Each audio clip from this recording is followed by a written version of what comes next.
Fidel castor हे नाव ऐकलं की 20व्या शतकातलं एक वादळी पर्वच डोळ्यांसमोर उभं राहतं नाही का?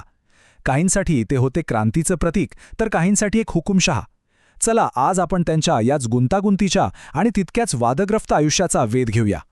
हे बघा, कॅस्ट्रो यांचं व्यक्तिमत्व म्हणजे ना एक भलमोठं कोडं आहे. ते एकाच वेळी 3 वेगवेगळ्या भूमिका जगत होते.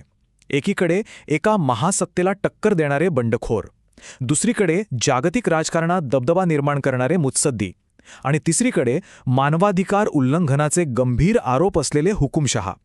पण एकच माणूस एकाच वेळी हे सगळं कसं काय असू शकतो? हेच कोडं आज आपण उलगडून पाहणार आहोत. प्रत्येक वादळाची सुरुवात कुठेतरी शांततेतच होते. कॅस्ट्रो यांची कहाणीसुद्धा काहीशी तशीच आहे. चला तर मग त्यांच्या प्रवासाची सुरुवात करूया. क्युबातील एका साखरेच्या मळ्यापासून थेट देशाच्या सर्वोच्च सत्तेपर्यंत. हा प्रवास खरंच अविश्वसनीय आहे. ही आहे त्यांच्या संघर्षाची गोष्ट एका नकाशाच्या रूपात. विचार करा, एका उसाच्या मळ्यात जन्मलेला मुलगा वकील होतो, पण त्याचा पहिला प्रयत्न फसतो. सत्तेविरोधात बंड केल्यामुळे त्याला तुरुंगात जावं लागतं. सुटल्यावर तो थेट मेक्सिको गाठतो आणि तिथूनच गनिमी काव्याने क्रांतीची मशाल पेटवतो.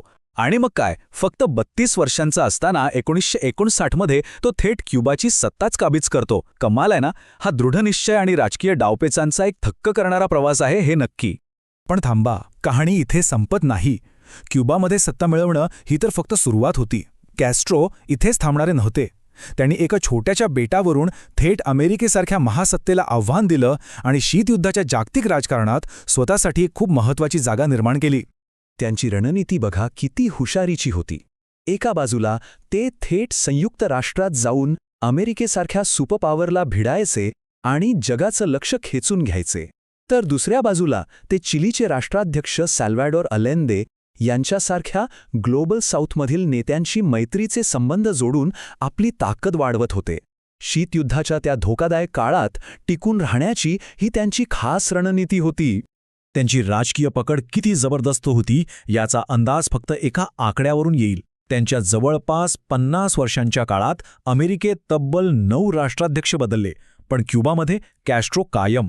हेच त्यांच्या राजकीय ताकदीचं आणि अमेरिकेसोबतच्या कधीही न संपणाऱ्या संघर्षाचं प्रतीकच म्हणावं लागेल. आणि हा संघर्ष फक्त राजकीय नव्हता, तो अक्षरशः जीवघेणा होता. असं म्हणतात की त्यांच्यावर 600हून अधिक वेळा जीवघेणे हल्ले झाले. विचार करा, यावरून त्यांच्या भोवती असलेलं धोक्याचं आणि भूराजकीय नाट्याचं वलय किती गडद होतं याचा अंदाज येतो. ओके, तर मग कॅस्ट्रो यांच्याबद्दल मत बनवायचं कसं? कारण जगात त्यांच्याबद्दल 2 टोकाची मतं आहेत. त्यांच्या कृती आणि त्याचे परिणाम ह्याकडे पाहण्याचे दृष्टिकोन खूप वेगळे आहेत.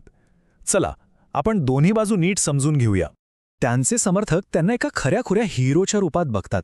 त्यांच्यासाठी कॅस्ट्रो म्हणजे तो माणूस ज्याने अमेरिकेला आव्हान दिलं आणि क्युबाना खरं स्वातंत्र्य मिळवून दिलं. देशात समाजवादी व्यवस्था आणली आणि आरोग्य शिक्षणात तर अशी काही क्रांती केली की ज्याची उदाहरणं आजही दिली जातात. त्यांचा दावा आहे की यामुळे सामान्य माणसाचं आयुष्य सुधारलं. पण नाण्याला दुसरी बाजूही आहे आणि ती खूपच गडद आहे. टीकाकारांच्या मते ते एक क्रूर हुकुमशहा होते. राजकीय विरोधकांना तुरुंगात डांबलं, प्रेसचं स्वातंत्र्य संपवून टाकलं, मानवाधिकारांचं उल्लंघन केलं, असे गंभीर आरोप त्यांच्यावर आहेत. इतकंच नाही तर त्यांच्या काळात समलैंगिक लोकांना छळलं गेलं आणि फाशीच्या शिक्षेचा सर्रास वापर झाला. याच कारणांमुळे हजारो लोकांना देश सोडून पळून जावं लागलं. आणि इथेच तर सगळा पेच आहे. एकाच व्यक्तीच्या कारकिर्दीकडे पाहण्याचे हे 2 अगदी वेगळे, अगदी विरुद्ध दृष्टिकोन. एकीकडे सामाजिक प्रगती तर दुसरीकडे स्वातंत्र्याची गळचेपी. म्हणूनच त्यांचा वारसा आजही इतका वादग्रस्त का आहे हे आपल्या लक्षात येतं. तर मग शेवटी आपण म्हणायचं काय? आपण पुन्हा त्याच मूळ प्रश्नावर येऊन पोहोचतो. कॅस्ट्रो इतके गुंतागुंतीचे होते की त्यांना कुठल्या एका लेबलमध्ये किंवा चौकटीत बसवणं जवळजवळ अशक्यच आहे. बंडखोर, मुत्सद्दी आणि हुकुमशहा या तिन्ही भूमिका त्यांनी एकाच आयुष्यात जगल्या. आणि त्यांच्या व्यक्तिमत्वातील हाच संगम त्यांना फक्त एक व्यक्ती नाही, तर शीतयुद्धाच्या त्या संपूर्ण काळाचं एक जिवंत प्रतीक बनवतो. त्यांच्यामुळेच एका छोट्याशा बेटाचा संघर्ष संपूर्ण जगाच्या पटलावर पोहोचला होता. स्वतः कॅस्ट्रो एकदा म्हणाले होते, इतिहास माझं स्थान ठरवेल. आणि ते खरं आहे. पण खरा प्रश्न हा आहे की जेव्हा एखादी व्यक्ती एकाच वेळी काहींसाठी नायक आणि काहींसाठी खलनायक असते, तेव्हा इतिहास तिचं मूल्यमापन नेमकं कोणत्या शब्दात करतो? हा विचार करण्यासारखा प्रश्न आहे.